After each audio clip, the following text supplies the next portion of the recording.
تو جو ہماری نفرت کا مرکز ہونا چاہیے نا، وہ ہونا چاہیے عاصم منیر صاحب، اور عاصم منیر صاحب سے پیچھے جا کر باجوہ صاحب، اس سے پیچھے جا کر راحیل شریف صاحب، اس سے پیچھے جا کر کیانی صاحب، اس سے پیچھے جا کر مشرف صاحب، حتیٰ کہ پوری اسٹیبلشمنٹ۔ تو کردار بدلے ہیں، چہرے بدلے ہیں، حقیقت نہیں بدلی۔ اور جب تک ہم اس حقیقت کو نہیں سمجھیں گے، جب تک ہم اس کے پیچھے چھپی ہوئی ہمارے سسٹمیٹک پرابلم کو نہیں سمجھیں گے کہ اس طرح اگر ملک چلتا رہا تو اس طرح ملک چلا نہیں کرتے۔ بہت سارے ملک پہلے بھی تاریخ میں ٹوٹے ہیں، ہمارا اپنا ملک تاریخ میں ٹوٹا ہے، ہم پھر وہاں کھڑے ہو سکتے ہیں۔ اپنے حلقہ احباب میں عمومی طور پہ یہ مذاق کیا کرتا ہوں، یا ہم تمام ہی لوگ یہ مذاق کرتے ہیں کہ اگر آپ نے پاکستان کی سیاست کے یوٹیوب اسٹرکچر میں فیمس ہونا ہے تو آپ صرف 2 کام کیجئے۔ ایک یہ کہ آپ صبح اٹھیے اور جتنے بھی غیر ملکی جریدے ہیں، جو اخبارات ہیں، ان کو دیکھیے، ان کی ہیڈ لائنز پڑھیے، ان کی نیوز پڑھیے، اس میں 1-2 کالمز پڑھ لیجئے اور ان کو اپنے یوٹیوب چینل پہ بیان کر دیجئے، کیونکہ پاکستانی عوام ویسے ہی بڑا شغف رکھتی ہے کہ دنیا میں کیا ہو رہا ہے، اور وہ صحیح ذرائع سے نہیں بلکہ یوٹیوب کے ان ذرائع سے وہ کوشش کرتی ہے کہ انہیں خبر ملے، اس میں کچھ مرچ مسالہ بھی لگا دیا جاتا ہے، خاص طور پہ اگر دنیا میں جنگ کی بات ہو رہی ہے، یا اس میں مڈل ایسٹ کی کنٹریز انوالوڈ ہیں، یا کوئی کانسپریسی ہو رہی ہے پاکستان کے خلاف، مسلمانوں کے خلاف۔ اسی طرح دوسرا ایک اور مذاق ہم کیا کرتے ہیں، وہ یہ کہ پاکستان میں کیا ہو رہا ہے، آپ ایک ہیڈ لائنز دیکھیے اور یوٹیوب چینل بنائیے اور سامنے بیٹھیے، بتائیے کہ بھائی آج پاکستان میں فار ایگزامپل گنڈا پور صاحب اٹھا لیے گئے۔ پہلے وہ تمام مشینری لے کر آئے تھے اپنی حکومت کی اسلام آباد اور حکومت پر اٹیک کرنے، اس کے بعد وہ غائب ہو گئے۔ ایک دن وہ اچانک ملے ہمیں خیبر پختونخوا اسمبلی سے، اور پھر انہوں نے کہا کہ ہم مذاکرات کے لیے تیار ہیں۔ اور پھر آپ یہ سوال اٹھا دیجئے کہ کیا گنڈا پور صاحب نے خان صاحب کو دھوکہ دیا؟ اور ایک مبہم سی بات کر کے آگے چلے جائیے۔ اس سے ہوگا یہ کہ جو آپ نے بات کی اور جس کا آپ نے ساتھ دیا، اس کے سپورٹرز نیچے آ کے آپ کی تعریفیں کریں گے یا اپنے موقف کی تعریف کریں گے۔ جس کے خلاف آپ نے بات کی مبہم سی، اس کے ووٹرز آپ کو گالیاں دیں گے اور اپنے لیڈر کو مسیحا بنا کر پیش کریں گے، چاہے وہ کوئی بھی لیڈر ہو۔ تو اس سے یہ ہوگا کہ آپ کے چینل پہ اٹریکشن بڑھے گی، لوگ آئیں گے، آپ کو ویوز ملیں گے اور آپ پیسے کما سکتے ہیں۔ یہ آسان سا طریقہ ہے۔ اب میرا کیوں یہ خیال ہے، یہ تو میں نے عذر تفنن آپ سے بیان کیا، لیکن یہ حقیقت یہی ہے، حقیقت کا بیان یہی ہے۔ میرا کیوں یہ خیال ہے کہ یہ دونوں اپروچز بہت غلط ہیں، وہ اس لیے کہ اس پورے ڈسکورس میں، چاہے وہ سیاست کا ڈسکورس ہو،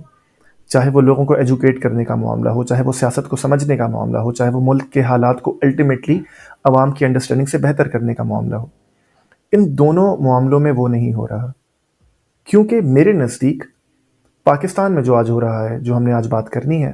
وہ نتیجہ ہے، وہ آئسولیشن میں ایک عمل نہیں ہے کہ اچانک پی ٹی آئی احتجاج کر رہی ہے کہ خان صاحب کو چھڑانا ہے یا ملک میں اسٹیبلشمنٹ کی واقعی حکومت ہے جیسے ختم کرنا ہے۔ یہ ایک نتیجہ ہے۔ جب تک آپ اس کو پورے پروسیس سے، تاریخ کے زاویہ نظر سے نہیں دیکھیں گے، آپ سمجھ نہیں سکیں گے۔ اور تب تک وہ تمام لوگ جو خود کو یوٹیوبر کہتے ہیں، صحافی کہتے ہیں، انٹلیکچوئلس کہتے ہیں، وہ آپ کو آج کی خبر بتا کر، اس پہ مرچ مسالہ لگا کر اور یہ بیان کر کر کہ اچھا ہوا برا ہوا، آپ سے ویوز لیں گے، آپ کی سیاسی وفاداری یا نفرت کو ایکسپلوئٹ کریں گے۔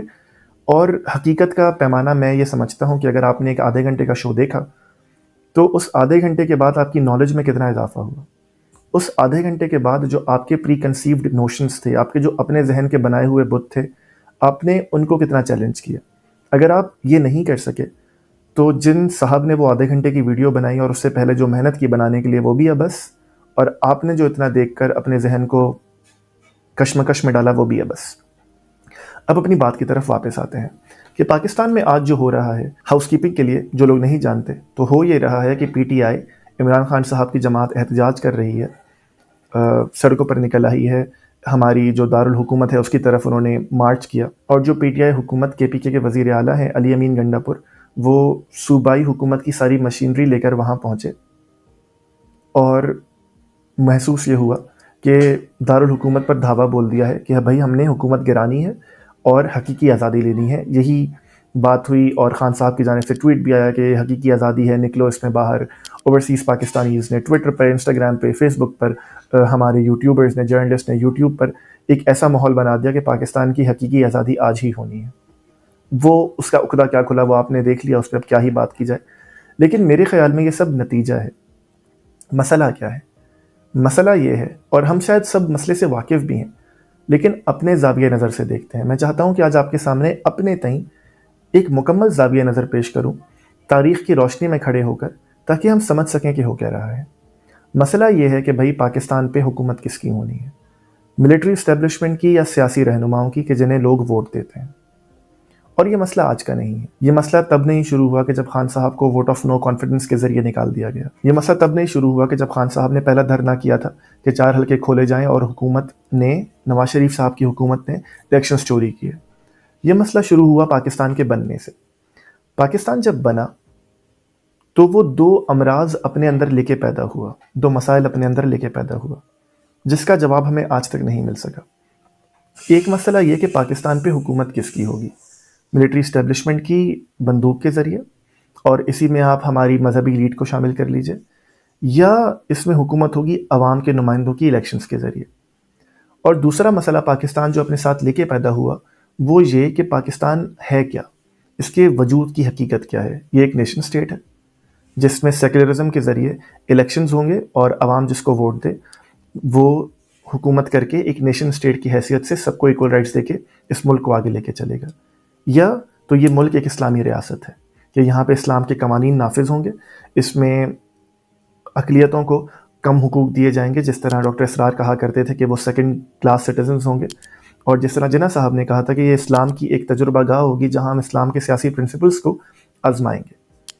تو تاریخ ہمیں بتاتی ہے کہ یہ 2 مسائل ہم کبھی حل نہیں کر سکے. کیونکہ آج ہم پاکستان کے سیاسی معاملات کی بات کر رہے ہیں تو جو دوسرا مسئلہ ہے اس پر بات کرتے ہیں کہ ہمارا اقتدار کون سنبھالے گا. اگر آپ پہلے دن سے دیکھیے، جناح صاحب کا خود کو گورنر جنرل بنانا، کانسٹیٹیوئنٹ اسمبلی اس طرح کی بنانا کہ جو قوانین وہ چاہیں وہ بنے، پھر اس کے بعد جناح صاحب کی وفات کے بعد بیوروکریسی کی حکومت میں عملداری، پھر لیاقت علی خان صاحب کا حکومت میں آنا، آبجیکٹیو ریزولوشن پاس کرنا، لوگ کہتے ہیں کہ اپنی سیاسی قبولیت کے لیے، اور اس کے بعد بیوروکریسی نے اور اسٹیبلشمنٹ نے جو ہمارے ساتھ کیا کہ 1 وزیر اعظم آیا، 2 وزیر اعظم آئے، 3 وزیر اعظم آئے، سب بیوروکریسی کے اور یکے بعد دیگرے تمام ہی جاتے رہے، یا کہیے کہ بڑے بے آبرو ہو کر ہمارے کوچے سے نکلے غالب کے الفاظ میں. بالآخر ایوب خان صاحب جو کہ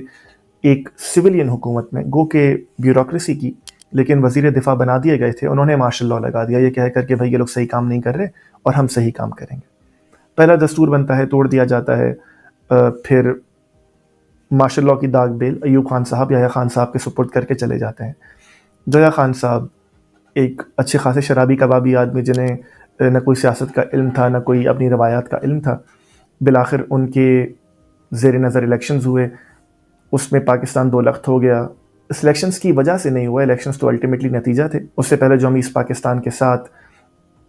زیادتی کرتے رہے، شہاب نامہ میں وہ کہتے ہیں نا کہ جب تخیل میں کہ جب شیخ مجیب الرحمن صاحب پاکستان آئے ویسٹ پاکستان، انہوں نے دیکھا کہ پاکستان کتنا ترقی کر گیا ہے، چلو میرے حصے نے ترقی نہیں کی، میرے آدھے ملک نے ترقی کی. اور جب سجدہ شکر بجا لانے کے لیے انہوں نے زمین پر سجدہ کیا تو انہیں پٹسن کی خوشبو آ رہی تھی. پٹسن وہ چیز ہے جو بنا کرتی تھی ایسٹ پاکستان میں. تو شہاب نامہ کے رائٹر شہاب الدین نے یہ بتانے کی کوشش کی یا یہ بتایا کہ ویسٹ پاکستان اصل میں تو ایسٹ پاکستان کے ریسورسز کی بنیاد پر بن رہا تھا اور انہیں کچھ نہیں دیا گیا. خیر، ملٹری اسٹیبلشمنٹ اور سیاستدانوں کی یا سیاسی لوگوں کی کشمکش چلتی رہی. ہمارے پاس پھر 2 لخت ہونے کے بعد ملک، بھٹو صاحب پہلے مارشل لاء ایڈمنسٹریٹر بنے، کچھ جمہوری کام انہوں نے کیے، کچھ فیشزم کی بنیاد ہمارے ملک میں ڈالی، بلوچستان میں پہلا آپریشن کیا، آگے بڑھ کر ضیاء الحق صاحب نے مارشل لاء لگا دیا. مارشل لاء ان کا تاریخ دور ختم ہوتا ہے تو اس کے بعد ایک میوزیکل چیئر سی چلتی رہی کہ اسٹیبلشمنٹ کے منظور نظر بن کر بی بی حکومت کریں گے نواز شریف صاحب. اس کے بعد ظاہر مشرف صاحب اپنا مارشل لاء لگا دیتے ہیں. پھر تاریخ نے یہ دیکھا کہ کس طرح اپنے سیاسی وزن کے ذریعے وہ گر کر جب استعفیٰ دے کر جانے لگے تو انہوں نے کہا کہ اب خدا ہی حافظ ہو پاکستان کا. بتانے کا مقصد یہ تھا، اور یہ عکاسی ان کا ذہن کر رہا تھا کہ اصل میں تو ہم نے سنبھالنا تھا، اب یہ اگر ملک جا رہا ہے سیاستدانوں کے ہاتھ میں یا سویلینز کے ہاتھ میں تو خدا ہی اس کا حافظ ہو. کہنے کا مطلب یہ تھا ان کا کہ خدا بھی اس کا حافظ نہیں ہوگا، اب بس ملک چل سو چل ہے. اس کے بعد میرا خیال ہے کہ پاکستان کو وہاں سے دیکھنا چاہیے کہ جب پہلی جمہوری حکومت آتی ہے تاکہ ہم پاکستان کے آج کے حالات کو سمجھ سکیں. میں آپ کو اپنی رائے میں پیش کرتا ہوں کیسے ہوا یہ کہ پیپلز پارٹی کی حکومت بنتی ہے. پیپلز پارٹی نے کولیشن گورنمنٹ بنائی کیونکہ ان کے پاس اتنے ووٹ نہیں تھے. بی بی ظاہر شہید ہو چکی تھی، زرداری صاحب پریزیڈنٹ بنتے ہیں، گیلانی صاحب بنتے ہیں ہمارے وزیر اعظم. اور جاننے والے جانتے ہیں یا میں کہوں کہ جنہیں یاد ہے انہیں یاد ہے کہ ہم یہ دیکھا کرتے تھے کہ شاہد مسعود صاحب جیسے لوگ روز ڈیٹس دیا کرتے تھے کہ ویکینڈ پہ نا حکومت چلی جائے گی، ویکینڈ پہ پیپلز پارٹی کی حکومت گر جائے گی اور prime minister in waiting Nawaz Sharif صاحب آ کے وزیر اعظم بن جائیں گے یا مارشل لاء لگ جائے گا۔ مارشل لاء کی بہت باتیں ہوا کرتی تھی، حتیٰ کہ اتنی باتیں ہوا کرتی تھیں کہ آپ کو یاد ہوگا پاکستان میں ایک بار بلیک آؤٹ ہو گیا تھا کہ پورے پاکستان کی ہی بجلی بند ہو گئی تھی کسی ٹیکنیکل ایرر کی وجہ سے، اور ہر جگہ مجھے ایک بچے کی حیثیت سے یاد ہے بات ہو رہی تھی کہ ملک میں مارشل لاء لگ گیا، اور میں اتنا ڈر رہا تھا کہ یار ملک میں مارشل لاء نہ لگے، اتنی تاریک رات کے بعد اب کچھ جمہوریت کا سانس ہم نے لیا ہے۔ خیر مارشل لاء نہیں لگا پریکٹیکلی، لیکن رول تو جو کر رہے تھے وہ کر رہے تھے، ہم سب جانتے ہیں کیانی صاحب کی صورت میں۔ اور یوسف رضا گیلانی صاحب کا وہ جملہ بھی یاد رکھنا چاہیے کہ جب انہوں نے جوڈیشری کو ریسٹور کر کے کیانی صاحب کو 2 ایکسٹینشنز دے دی تھی اور کہا تھا کہ اب ملک کے تینوں بڑے ایک ہی وقت میں ریٹائر ہوں گے تو ملک کے سیاسی حالات اسٹیبل رہیں گے، کہنے کا مقصد یہ کہ جب سب نے ساتھ ہی جانا ہے تو ایک دوسرے کی ٹانگ نہیں کھینچیں گے، لیکن پھر بھی چشم فلک نے دیکھا کہ ٹانگ کھینچی گئی، پیپلز پارٹی کو حد درجہ کوشش کی گئی کہ گورن نہ کرنے دیا جائے، ان کے راہ میں روڑے اٹکائے جائیں، اور جو سب سے بڑا پلیئر بنے، پیادہ بنے اسٹیبلشمنٹ کا، وہ بنے نواز شریف صاحب۔ ہم نے یہ بھی دیکھا کہ میمو گیٹ کے بعد نواز شریف صاحب خود کالا کوٹ پہن کر چلے گئے عدالت کہ بھائی آپ اس حکومت کو نکالیے کہ یہ تو ملک کے خلاف یا اسٹیبلشمنٹ کے خلاف سازش کر رہی ہے، وہ سب ہم نے دیکھا۔ اس کے بعد کیا ہوتا ہے کہ پیپلز پارٹی کے آخری سال میں طاہر القادری صاحب آتے ہیں اور دھرنا دیتے ہیں، 62 اور 63 آرٹیکلز کی گردان ہمارے سامنے ہوتی ہے کہ یہ تو پیپلز پارٹی ملک کو تباہ کر گئی، دیکھو ہم نے تو جو اسٹینڈرڈ تھا لوگوں کو الیکٹ کرنے کا وہ بھی نہیں کیا۔ پھر ہم نے چشم فلک نے وہ تماشا بھی دیکھا کہ دعائے قنوت اور آیت الکرسی اور پہلا کلمہ اور جنازے کی دعا اور وضو کے فرائض لوگوں سے عدالتیں پوچھتی رہیں اور اس کی بنیاد پر سلیکٹ کرتی رہیں کہ آپ الیکشنز لڑ سکتے ہیں کہ نہیں۔ اور آپ کو یہ بھی یاد رہنا چاہیے کہ پیپلز پارٹی کے اواخر میں پی ٹی آئی کے غبارے میں بھی ہوا بھری جا چکی تھی۔ ہم سب جانتے ہیں کہ جنرل شجاع پاشا کے ذریعے آئی ایس آئی کے چیف پی ٹی آئی کا لاہور کا جلسہ کرایا گیا، اور یہ بھی کوئی اب ڈھکی چھپی بات نہیں ہے، ریکارڈ کا حصہ ہے، تمام جو جاننے والے ہیں وہ جانتے ہیں، اور اگر آپ خلوت میں پی ٹی آئی کے لوگوں سے پوچھیے تو وہ بھی اس کا اقرار کریں گے۔ خان صاحب نے دبے لفظوں میں خود بھی اقرار کر ہی دیا ہے، اگر آپ کچھ دقت نظر سے چیزوں کو دیکھیں تو آپ اس کا تجزیہ کر سکتے ہیں۔ خیر الیکشنز ہوتے ہیں، نواز شریف صاحب آلموسٹ 2/3 میجورٹی لے لیتے ہیں۔ پہلے خان صاحب نے وہ الیکشن ریزلٹس ایکسیپٹ کیے، پھر کہا کہ نہیں ہم ایکسیپٹ نہیں کرتے، 4 حلقے کھولے جائیں اور وہ بتا دیں گے کہ الیکشنز میں دھاندلی ہوئی یا نہیں۔ کھولے جا سکتے تھے، لیکن نواز شریف صاحب بھی اپنے طاقت کے زوم میں انہوں نے بھی اس معاملے کو پورا خراب کیا، اسٹیبلشمنٹ کے ظاہر ساتھ مل کر۔ اسٹیبلشمنٹ بھی ڈبل گیم کر رہی تھی، انہیں بھی ایک طرف سے کہہ رہی تھی کہ نہیں آپ حکومت کریں، اور دوسری جانب پی ٹی آئی کے غبارے میں ہوا بھر رہی تھی۔ خیر بالآخر جب 4 حلقے نہیں کھولے گئے، ایک جوڈیشل کمیشن بنا، اس نے کہا کہ نہیں ایک بہت بڑی منظم دھاندلی تو نہیں ہوئی تھی، چھوٹی موٹی ڈسکرپنسیز تو ہر جگہ ہوتی ہی رہتی ہیں۔ اس کے بعد بھی خان صاحب نے چشم فلک نے دیکھا کہ دھرنے دیے، اور ہم سب کو وہ یاد ہے کہ اسٹیبلشمنٹ کے آشرواد کے نیچے انہوں نے وہ جملہ فرمایا تھا کہ امپائر کی انگلی اٹھنے والی ہے۔ خان صاحب کے چہرے کی ہنسی بھی بتا رہی تھی امپائر کون تھا، اور اس کے بعد پی ٹی آئی کے اپنے رہنماؤں نے بتا دیا کہ امپائر کون تھا، اور اس امپائر سے جنرل راحیل شریف سے خان صاحب اور طاہر القادری صاحب اس دھرنے میں ملاقات کر بھی آئے تھے۔ یہ سب تاریخ کا حصہ ہے۔ اسی تاریخ کے حصے میں آپ کو یہ بھی یاد رکھنا چاہیے کہ جنہیں ہم باغی کہا کرتے تھے، اور پی ٹی آئی بہت خوش تھی کہ وہ انہیں جوائن کر گئے تھے اور ان کے صدر بن گئے تھے، جاوید ہاشمی صاحب۔ جاوید ہاشمی صاحب نے اس دھرنے کے دوران کہہ دیا تھا کہ خان صاحب اسٹیبلشمنٹ کے ساتھ مل کر لاشیں چاہتے ہیں تاکہ حکومت کو ہٹا دیا جائے، مارشل لاء لگ جائے، یا خان صاحب کو حکومت میں لایا جائے اور پیچھے سے ملٹری ہی اسے کنٹرول کرے۔ یہ سب تاریخ کا حصہ ہے۔ اسی پہ مہر تصدیق ثبت کرنے کے لیے ہم سب کو وہ کال بالکل یاد رکھنی چاہیے جو انٹرسیپٹ کر لی تھی آئی بی نے، کہ جب ہمارے I S I chief general Zaheer الاسلام یہ پلاننگ کر رہے تھے کہ کس طرح پی ٹی آئی میں اور لوگوں کو شامل کیا جائے، حکومت وقت کو گرایا جائے، اور یا تو مارشل لاء لگا دیا جائے یا خان صاحب کو حکومت میں لایا جائے۔ یہ تمام وہ چیزیں ہیں، میں بار بار کہہ رہا ہوں، جو تاریخ کا حصہ ہیں، اس میں کچھ بھی قیاس آرائی نہیں ہے۔ تو اسٹیبلشمنٹ خان صاحب کے غبارے میں ہوا بھرتی رہی، چاہے وہ پیپلز پارٹی کے اواخر ہوں یا نون لیگ کا پورا دور۔ ہمیں وہ یاد رکھنا چاہیے کہ کس طرح خان صاحب نے پوری کوشش کی کہ نون لیگ کی حکومت چل نہ سکے، یکے بعد دیگرے 1-2 دھرنے۔ بالآخر کیا ہوتا ہے کہ الیکشنز مینج ہوتے ہیں، اور یہ میں خود نہیں کہہ رہا، پی ٹی آئی کے تمام ہی بڑے رہنما آف دا ریکارڈ انٹرویوز میں یا آن دا ریکارڈ انٹرویوز میں کچھ دبے لفظوں میں چھپ چھپا کر اس کے اشارے دے چکے ہیں۔ میں چاہتا ہوں کہ اس موقع پر پاز کر کے تھوڑا سا دوبارہ پیچھے جایا جائے۔ ہم نے سیاسی حقیقتوں کی بات کی، لیکن اس میں ایک اور حقیقت ہے جو انسانی نفسیات کی ہے، جس پر عموماً ہم بات نہیں کرتے۔ وہ یہ کہ جب خان صاحب کے سیاسی غبارے میں ہوا بھری جا رہی تھی، خان صاحب کو مسیح بنا کر پیش کیا جا رہا تھا اور تمام لوگوں کو پیپلز پارٹی اور نون لیگ کے خلاف کیا جا رہا تھا، انہیں دجال، شیطان، ملک کا دشمن، کرپٹ ان الفاظ سے یاد کیا جا رہا تھا، اور اگر ان الفاظ سے یاد نہیں بھی کیا جا رہا تھا تو ہماری سائیکی میں یہ بات پیوست کر دی گئی تھی۔ اس لیے لوگ خان صاحب کے ڈائی ہارڈ فین بنے، اس لیے نہیں کہ وہ ملک سے محبت نہیں کرتے تھے، انہوں نے اس پروپیگنڈا کو قبول ہی اس لیے کیا کیونکہ ملک کے حالات صحیح نہیں تھے، اور ایک مسیحا ہمارے سامنے بنا کر پیش کیا گیا جو تاریخ میں ہمیشہ ملٹری اسٹیبلشمنٹ نے کیا۔ اور اس بار کیونکہ خان صاحب خود بہت کیرزمیٹک تھے، خود بہت اچھی باتیں کرتے تھے، ان کا ماضی کم از کم سیاسی حیثیت میں پاک تھا، صاف تھا، تو انہیں بہت قبولیت بھی ملی۔ اس کے بعد کیا ہوتا ہے کہ خان صاحب کی حکومت بن جاتی ہے، اور چشم فلک نے دیکھا کہ خان صاحب کے اپنے ایم این اے عامر لیاقت صاحب آنجہانی، انہوں نے خود کہا کہ ہم آئے نہیں ہیں، ہمیں لایا گیا ہے۔ خان صاحب کے اپنے انٹرویوز موجود ہیں کہ بھائی اگر آئی ایس آئی کوئی فون ٹیپ کر بھی لیتی ہے تو کیا فرق پڑتا ہے۔ اور خان صاحب ہوں یا ان کے الائڈ پارٹنرز، ہم سب کو یہ یاد رکھنا چاہیے کہ وہ خود ریکارڈ پر کہہ چکے ہیں کہ قانون سازی ہو یا کوئی بجٹ پاس کرانا ہو یا بل پاس کرانا ہو تو اسٹیبلشمنٹ کے زور کے ذریعے ان تمام لوگوں کو لایا جاتا تھا اور قوانین پاس کرائے جاتے تھے۔ ہم سب کو یہ تاریخ کی حقیقت یاد رکھنی چاہیے تاکہ ہم جو آج ہو رہا ہے اس کا تجزیہ کر سکیں۔ اس پورے سمندر کو کوزے میں بند کرنے کے لیے جس کو موقع ملا، چاہے وہ پیپلز پارٹی ہو، چاہے وہ پی ٹی آئی ہو، چاہے وہ نون لیگ ہو، جب انہیں یہ موقع ملا کہ وہ اسٹیبلشمنٹ کے ہاتھوں استعمال ہو کر دوسری پولیٹیکل پارٹی کو ملائن کر سکیں، انہیں گرا سکیں، سب نے یہ کیا۔ خان صاحب کے خلاف جب ووٹ آف نو کانفیڈنس ہوا تو پیپلز پارٹی اور پی ایم ایل این نے اسٹیبلشمنٹ کے آشرواد کے ذریعے، باجوہ صاحب کے آشرواد کے ذریعے وہ حکومت گرائی، پی ڈی ایم کی پہلی حکومت بنی۔ ابھی جو حال ہی الیکشنز ہوئے وہ تو اتنے حد درجہ مینج ہوئے کہ جس کی کیا ہی مثال دی جائے، ہم سب کے سامنے ہی ہے۔ اور اب جس طرح حکومت چل رہی ہے ہم سب کے سامنے ہے کہ کس طرح آصف منیر صاحب اپنا ڈیوائن رائٹ سمجھ کر مادر پدر آزاد ہو کر حکومت واقعی چلا رہے ہیں، اسٹیٹ کے فیصلے کر رہے ہیں، کریک ڈاؤن کر رہے ہیں، وہ سب ہمارے سامنے ہے۔ اب اس زاویہ نظر سے دوبارہ اس پورے معاملے کو دیکھتے ہیں، ہر ایک پولیٹیکل پارٹی کی بات کرتے ہیں تاکہ تاریخ میں یہ ثبت رہے کہ کس کا کیا کردار رہا۔ پیپلز پارٹی کے جب پہلی حکومت آتی ہے اور جب نواز شریف صاحب دوسری حکومت بناتے ہیں تو پیپلز پارٹی نے پی ٹی آئی کے ساتھ مل کر چند معاملات میں، سینٹ کے الیکشنز ہمیں یاد ہوں گے،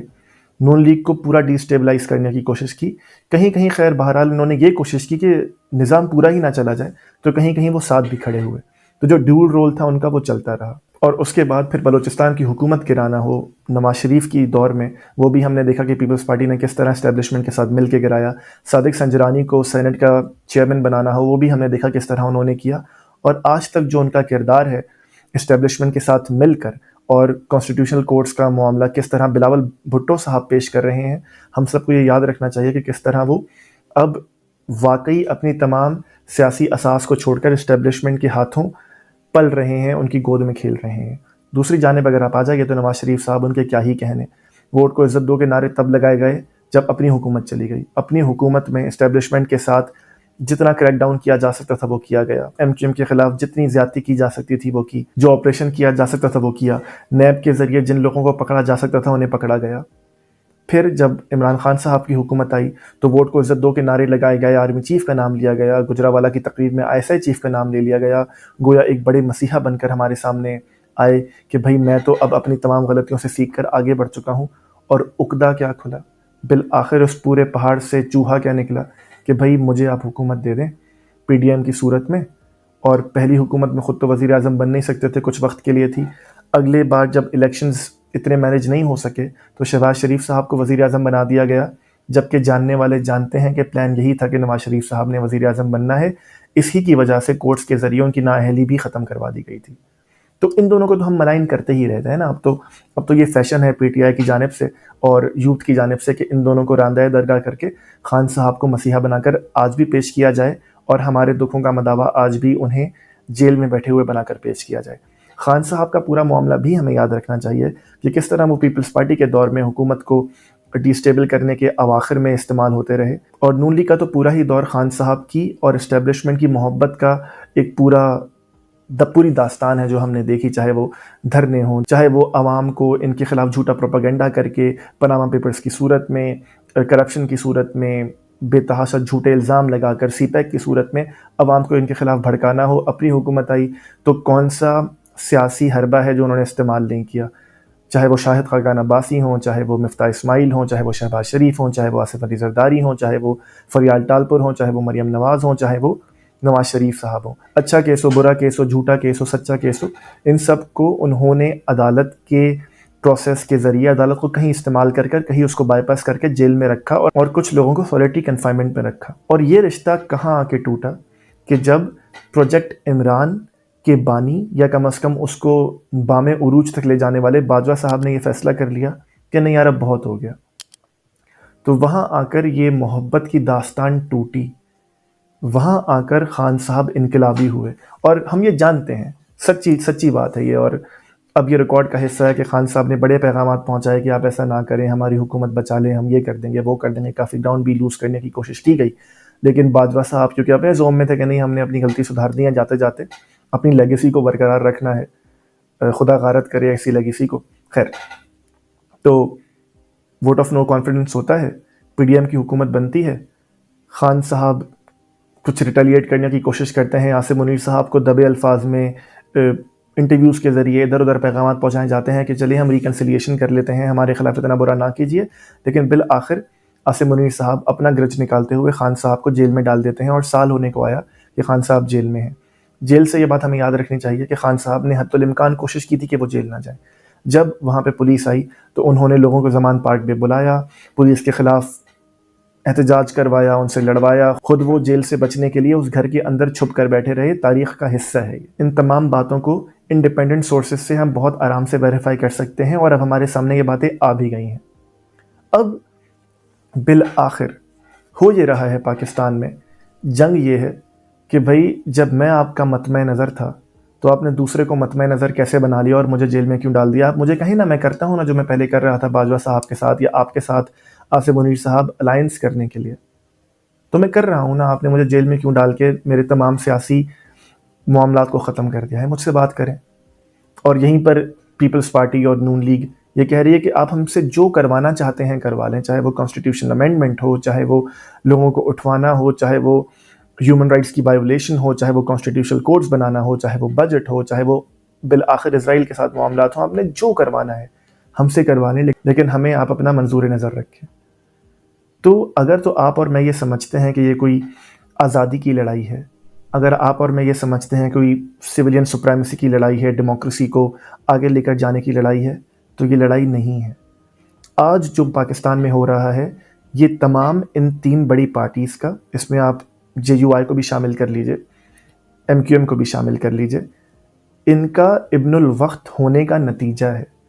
جمہوریت کو اپنے پیروں پر نہ کھڑے ہونے دینے کا نتیجہ. اور ان سب نے یہ کیا.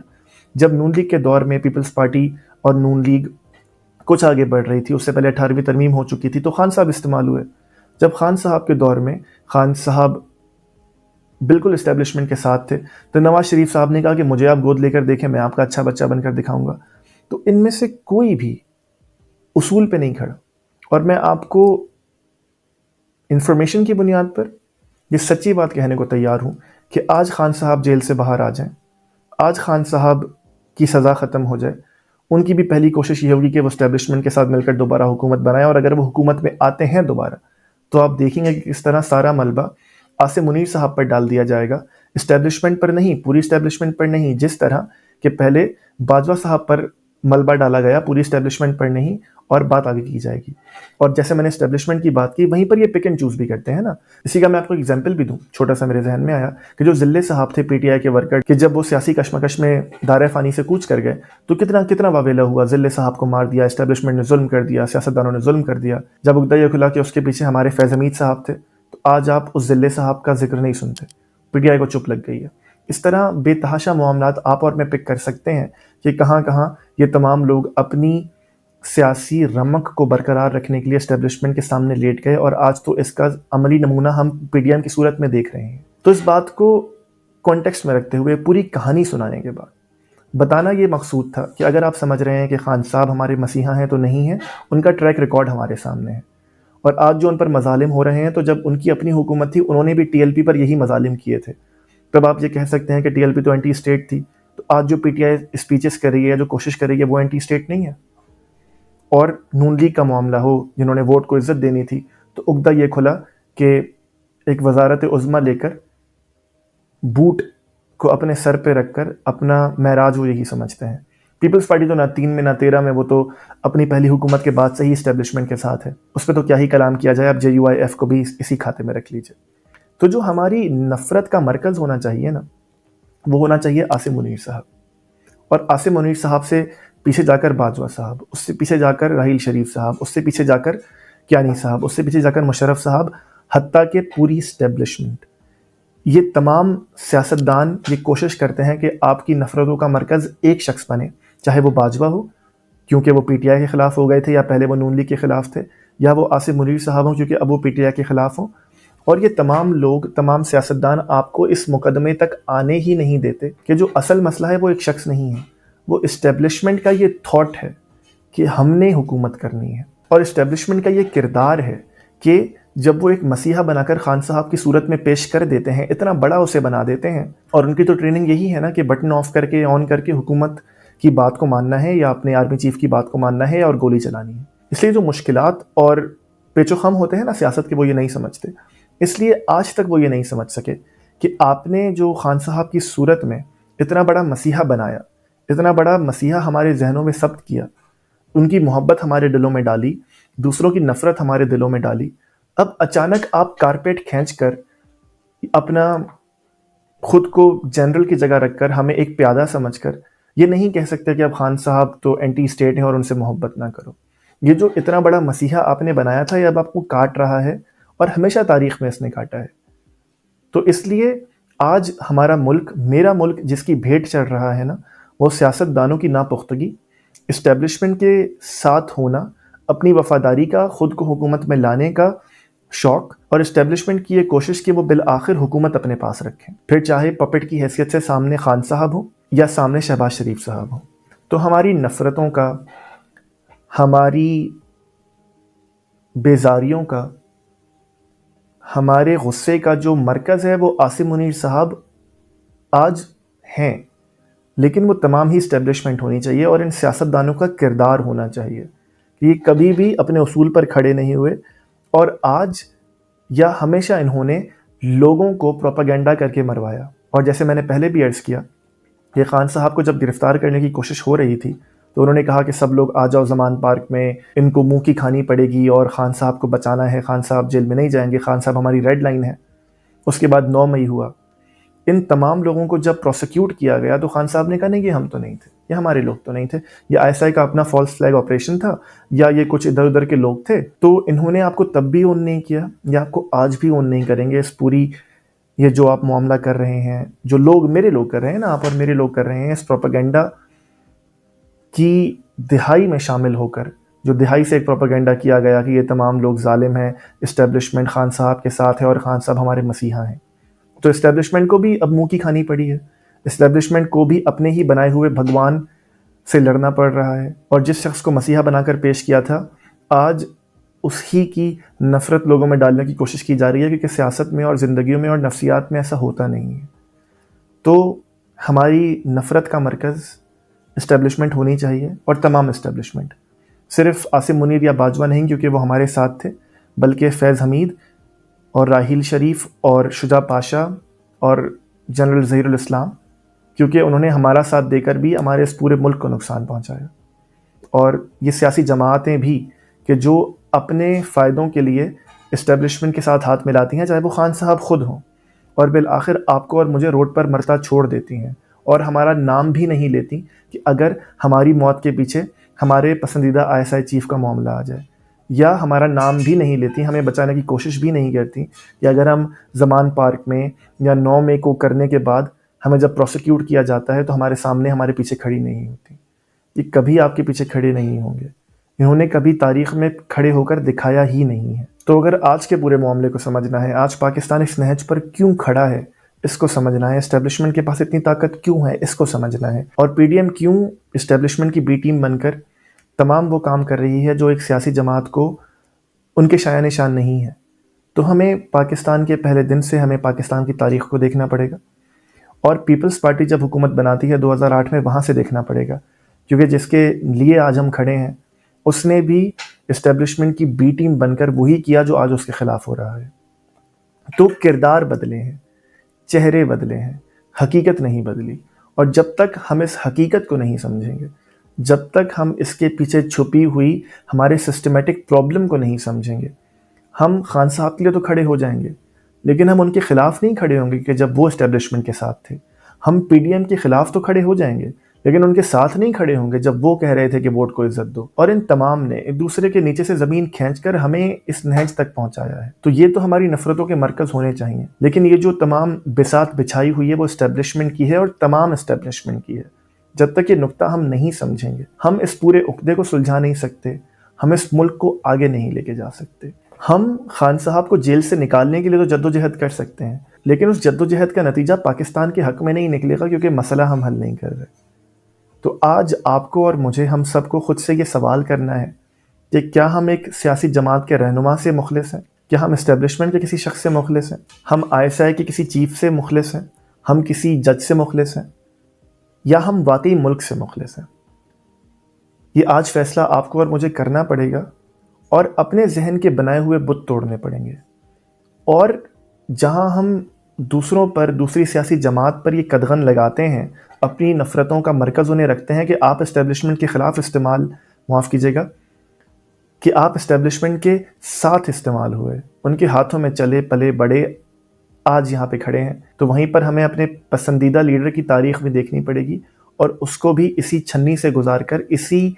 اصول پر کھڑے کر کے اتنا ہی راندہ درگاہ سمجھنا پڑے گا، اتنا ہی برات کا اظہار کرنا پڑے گا جتنا ہم باقیوں سے کرتے ہیں. ورنہ جمعہ 8 دن کی بات ہے، میں آپ سے سچ عرض کرتا ہوں کہ اس طرح اگر ملک چلتا رہا تو اس طرح ملک چلا نہیں کرتے. بہت سارے ملک پہلے بھی تاریخ میں ٹوٹے ہیں، ہمارا اپنا ملک تاریخ میں ٹوٹا ہے، ہم پھر وہاں کھڑے ہو سکتے ہیں. اگر وہاں کھڑے نہ بھی ہوں تو جو پاکستان کے حالات ہیں، چاہے وہ سیاسی سٹیبلٹی ہو، چاہے وہ بزنس کی سٹیبلٹی ہو، چاہے وہ اکنامک سچویشن ہو، جب وہ بہتر ہوگی ہی نہیں، جب وہاں رہنا ہی وبال جان بن جائے گا، جب وہاں رہنا ہی جہنم کی طرح ہوگا، تو ایسے ملک کو بچا کر آپ نے اور میں نے کرنا بھی کیا ہے؟ یہ سوال ہے جو میں آپ سب کے لیے چھوڑے جا رہا ہوں. سوچئے اور انصاف پر قائم رہیے. اور یہیں پر قرآن کی ایک آیت جو میرے لیے کم از کم مشعل راہ ہے، وہ یہ کہ کسی بھی قوم کی دشمنی تمہیں اس بات پر آمادہ نہ کرے کہ تم انصاف کرنا چھوڑ دو. تو اسی کو ایکسٹینڈ کر لیجئے کہ اسٹیبلشمنٹ کی دشمنی اور پیپلز پارٹی اور نون لیگ کی دشمنی، PTI والوں، آپ کو اس پر آمادہ نہ کرے کہ آپ انصاف نہ کریں، اور اپنے لیڈر پر بھی وہی حکم نہ لگائیں جو اس پر لگتا ہے تاریخ کے تناظر میں. اور وہیں پر ہم سب کو انصاف پر رہنا چاہیے، قرآن کا دوسرا حکم، چاہے ہمارا اپنا نقصان ہو جائے. تو آج اگر خان صاحب کی غلطیوں کو غلطیاں کہہ کر، ان کی ابن الوقتی کو ابن الوقتی کہہ کر انصاف کا دامن پکڑیں گے تو ہم انصاف پہ کھڑے ہو کر اس ملک کے لیے کچھ کر سکتے ہیں. ورنہ بہت سارے فالس مسیحا ہم نے بنائے، بہت سارے جھوٹے مسیحا ہم نے بنائے، اور ان کا کردار بالآخر کیا نکلا وہ ہم سب نے دیکھا. خان صاحب بھی اس سے مختلف نہیں ہوں گے. نقصان آپ کا، میرا اور میرے اس ملک کا ہوگا. ہو سکے تو سوچئے گا.